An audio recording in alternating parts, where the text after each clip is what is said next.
with an older lady once, and she was very health conscious, very health conscious. She was incredibly grateful for things like cherries, for a watermelon when she could get it, and I think her just determination to eat healthy and to get this fresh, healthy food, that, given all of her physical limitations, she couldn't even cut a watermelon.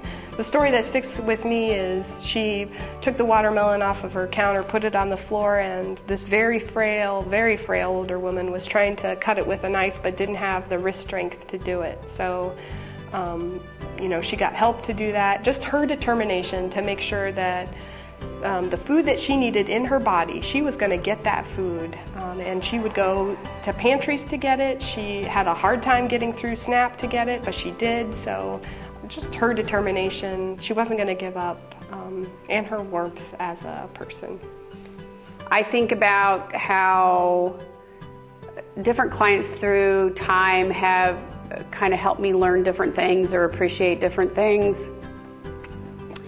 I remember, and this has nothing to do with anything really, but an older gentleman that always came into the pantry that wanted to look through the corn to see if we always had sweet corn. And then I found myself hoarding and saving the sweet corn for when he would come through so I could give him his sweet corn, which is just a little small, odd thing. But I think you go into this business to appreciate the small, odd things, not the big sweep of really changing.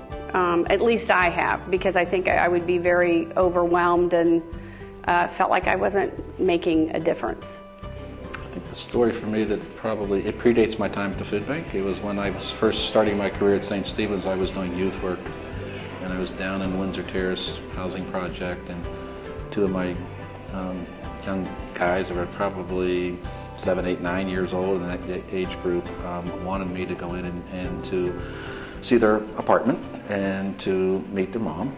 And when I got there, unfortunately, Mom was not in condition for me to meet, and I was concerned about what they were going to eat.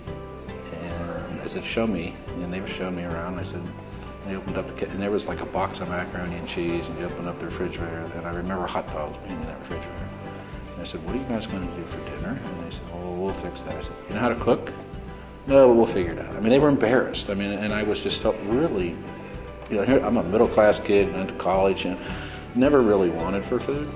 And it was at that point in time that I was became really concerned about how are these kids supposed to go to school the next day, be ready to learn if they don't have anything to eat. And the odds are they weren't eating.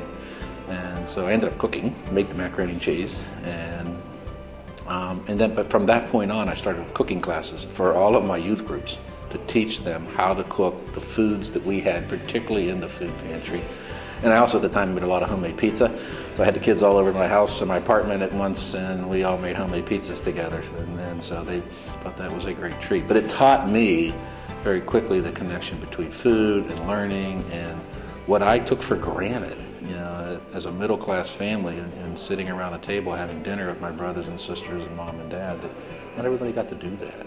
And so that kind of shaped my whole pattern connection to food at that point in time, that I was going to make sure that none of these kids ever went hungry.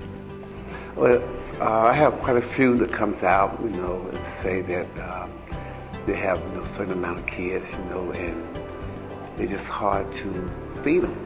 And by coming by the produce market, it's helped them 100%. 100%. I guess the one lady the one person who said they were working 2 jobs and then their furnace quit. Didn't know how they were going to even think about doing the furnace repair when they didn't have enough money to even put food on the table. And they're working 2 jobs already. And their spouse is medically unable to work in a wheelchair. So that's typical of many of our clients. They're doing the best they can, and we are privileged to help them. I have a bunch of them, and I will start with the first one I shared with you about the young lady coming in. Was an epiphany moment for me, where she didn't look the part, and come in and went through. The second epiphany moment that I had was we started a 7-day-a-week soup kitchen in Licking County. As we had the big open house and I sit down with a couple of older gentlemen that were wanting to sit there and get a lunch, I sat down with them and I talked with them about, you can go to a pantry and get your food, and you can go home and cook it. And the one gentleman looked at me and said, you're right, I can go into your pantry and I can get food. He says, but I don't have pots or pans at home. He says, I live by myself. He says, I don't know how to cook. He said, so anything that I get, if I can't microwave, is really not something that I can use. And he said, and by the time I get done cooking it, it's typically not edible. So the soup kitchen means I have a hot meal 7 days a week. That was an epiphany moment for me because it brought back to the reality of, yes, there are people out there that don't have the utensils or the wherewithal how to cook. A couple other ones are with produce, which is something that we got into about 2.5 years ago. And we had a little boy come through at age 4 or 5, and we were giving out bananas. And as he come through, one of the volunteers took it over to him as he was still in line and went to give him a banana. He says, what's that? And the volunteer said, it's a banana. And the little boy says, well, what do you do with it? And so she peeled it and handed it to him. Well, she went back and was passing out produce, and as the family come through, the little boy says to her, oh, that was delicious. Can I have another one? And I just reflect back and think in Ohio, or and we're in a pretty good county in Licking County, how do we have a little boy that doesn't know what a banana is?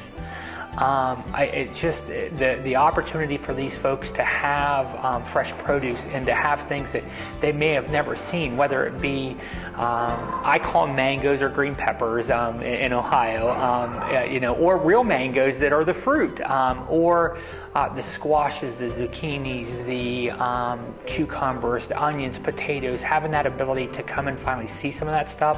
Hopefully as they get older, they will pick those items over other things. The other thing, same thing from a produce market. We kicked it off in the summer and it ran through the fall, and we had a lady about the age of between about 50 to 60 come in. And at the end, she had talked about how she had lost 30 pounds, and she contributed all to the produce she was getting. And so I went and met with her, and I said, I don't understand how produce made this big of a difference. And she said, Chuck, I live on a fixed income. She said, so as I try to figure out how I'm going to make ends meet, she said, produce is never something I can afford. It's too expensive.